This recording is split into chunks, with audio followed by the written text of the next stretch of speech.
Pernah nggak sih kamu mikir, di balik dinding tebal kota Vatikan itu, ada apa sebenarnya? Arsip tersembunyi, ritual rahasia, dan mungkin teknologi yang bahkan Elon Musk pun belum punya. Jauh di dalam kota kecil ini, tersimpan misteri terbesar gereja Katolik. Hanya sedikit orang yang pernah melihatnya. Tapi tenang, kali ini kita nggak cuma ngintip dari lubang kunci. Kita akan membongkar apa yang tidak pernah dimaksudkan untuk ditemukan. Arsip Rahasia Vatikan, dunia pengetahuan yang tersembunyi. Di antara banyak rahasia Vatikan, tidak ada yang lebih membangkitkan imajinasi publik selain Arsip Apostolik Vatikan.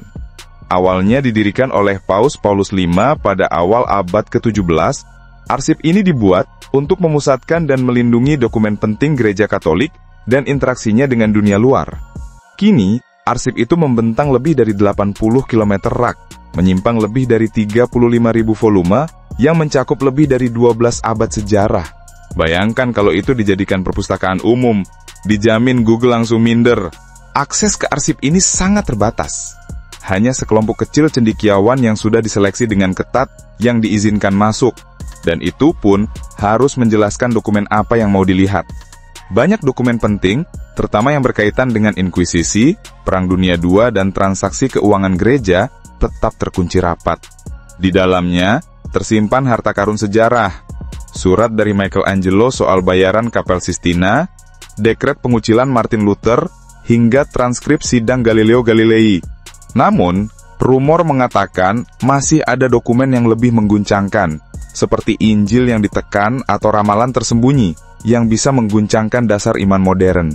Sesekali, sebagian arsip dibuka. Misalnya pada tahun 2020, Paus Fransiskus mengizinkan pembukaan arsip masa Pius XII, yang tindakannya selama Holocaust masih jadi perdebatan sengit. Chronovisor, mesin waktu rahasia Vatikan.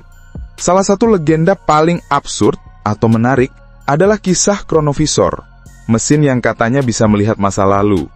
Menurut laporan tahun 1972, Pastor Pellegrino Ernetti, seorang biarawan Benediktin sekaligus ahli musik kuno, dan mungkin calon Dr. Strange, dikabarkan membantu membangun alat ini bersama ilmuwan ternama, termasuk Enrico Fermi.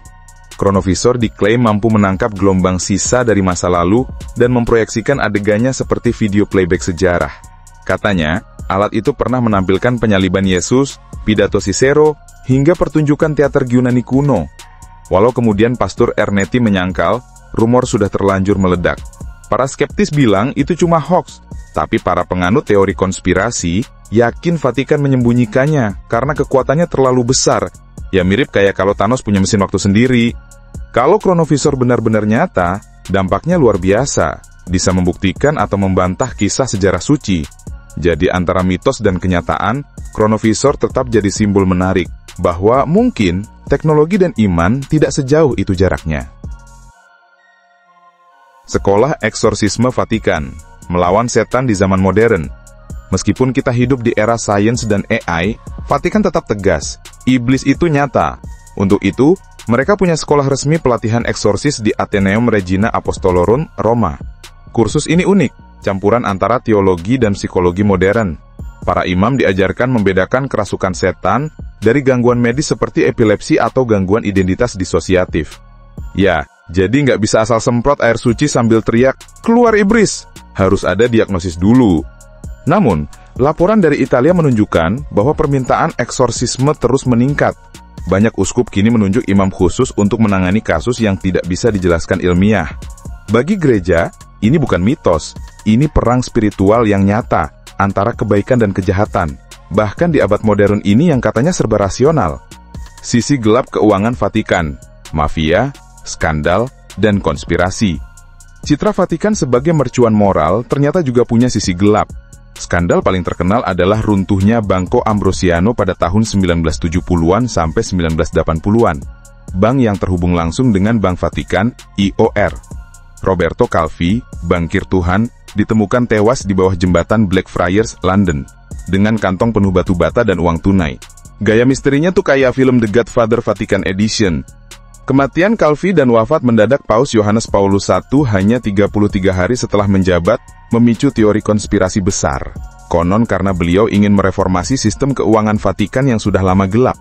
Walau reformasi terus dilakukan, banyak pihak percaya bahwa urusan uang di balik dinding suci itu masih berlapis misteri.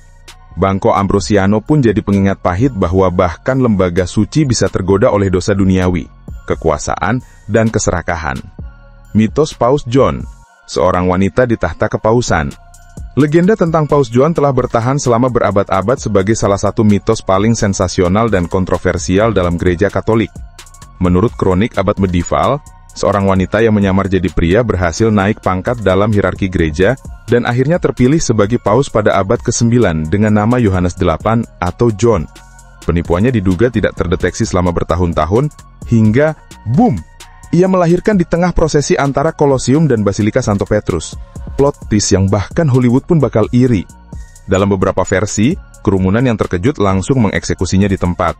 Dalam versi lain, ia dihapus diam-diam dari sejarah, seolah tidak pernah ada. Vatikan sendiri tentu saja menolak keras kisah ini, dan menyebutnya propaganda anti-Katolik. Sebagian besar sejarawan modern setuju bahwa catatan sejarah masa itu memang sangat minim, dan legenda ini pertama kali muncul dalam teks satir abad ke-13. Tapi anehnya, kisahnya nggak pernah benar-benar hilang. Konon dulu ada kursi upacara khusus dengan lubang, disebut sedia stercoraria, untuk memverifikasi jenis kelamin paus baru. Entah benar atau tidak, praktik itu masih jadi perdebatan hingga kini. Legenda Paus John menjadi simbol abadi tentang gender, kekuasaan, dan tradisi keagamaan. Tema yang masih relevan banget sampai sekarang. Konklav rahasia, cara memilih paus baru. Bicara soal rahasia, proses memilih paus juga nggak kalah misterius. Ini bukan voting online, bro. Kata konklav berasal dari bahasa Latin cum clave, artinya dengan kunci.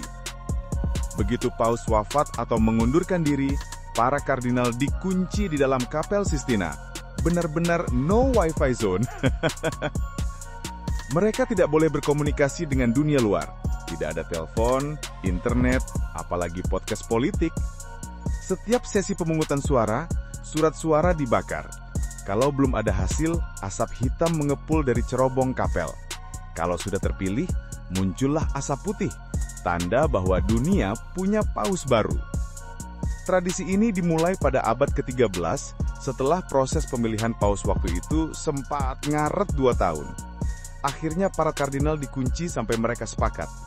Sejak itu, konklav menjadi ritual sakral yang menjaga agar keputusan tertinggi gereja tidak dipengaruhi oleh politik, melainkan oleh bimbingan ilahi. Lorong tersembunyi Vatikan, Passetto di Borgo. Kalau kamu pikir Vatikan cuma gereja dan museum, salah besar. Ada lorong rahasia sepanjang 800 meter yang menghubungkan Vatikan dengan benteng Castel Santo Angelo. Namanya Passetto di Borgo. Dibangun pada abad ke-13 di bawah Paus Nikolaus III. Lorong ini dulunya jadi jalur pelarian paus saat situasi darurat. Salah satu momen terkenal adalah saat penjarahan Roma tahun 1527. Paus Clement VII kabur lewat lorong ini sementara tentaranya bertempur mati-matian di luar. Sekarang Passetto sebagian besar ditutup untuk umum dan hanya dibuka untuk tur khusus. Tapi suasananya masih terasa seperti adegan Assassin's Creed Vatican Edition. Gelap, sempit, dan penuh sejarah. Bikin merinding sekaligus ngagum. Pengawal Swiss, pelindung abadi dalam baju jirah Renaissance. Pengawal Swiss Vatikan bukan sekedar hiasan warna-warni untuk turis selfie. Didirikan oleh Paus Julius II tahun 1506, mereka adalah pasukan elit yang sangat disiplin. Syaratnya ketat, pria Katolik asal Swiss, belum menikah, usia 19-30 tahun, dan punya pelatihan militer. Mereka bersumpah setia pada Paus, siap melindunginya bahkan sampai mati. Seragamnya yang megah sering dikaitkan dengan Michelangelo, tapi kemungkinan besar dirancang oleh Jules Repon pada awal abad ke-20. Walau tampak seperti kostum cosplay Renaissance, jangan salah, mereka terlatih dalam kontraterorisme modern dan pertarungan jarak dekat. Pada penjarahan Roma 1527, dari 189 penjaga, hanya 42 yang selamat. mereka mati-matian melindungi paus agar bisa kabur lewat Paseto. Sampai hari ini, mereka masih jadi simbol kesetiaan dan keberanian yang tak tergoyahkan. Kehidupan di dalam kota Vatikan, dunia yang terpisah. Bayangkan negara seluas lapangan bola besar, tapi berdaulat penuh. Itulah kota Vatikan, dengan luas hanya 44 hektar dan penduduk sekitar 800 orang. Negara terkecil di dunia. Warganya terdiri dari pejabat gereja, pengawal Swiss, dan beberapa staf administrasi. Kewarganegaraan pun bersifat sementara. Selesai masa kerja, otomatis keluar negara. Kehidupan di sana diatur ketat, berpusat pada doa, audiensi, dan tugas-tugas keagamaan. Bahkan paus sendiri tidak punya gaji, properti, atau waktu luang untuk scrolling TikTok. Dari ruang-ruang sunyi itu, Vatikan tetap mempengaruhi dunia melalui diplomasi, moral, dan simbolisme spiritual. Mengunjungi Vatikan, apa yang perlu kamu ketahui?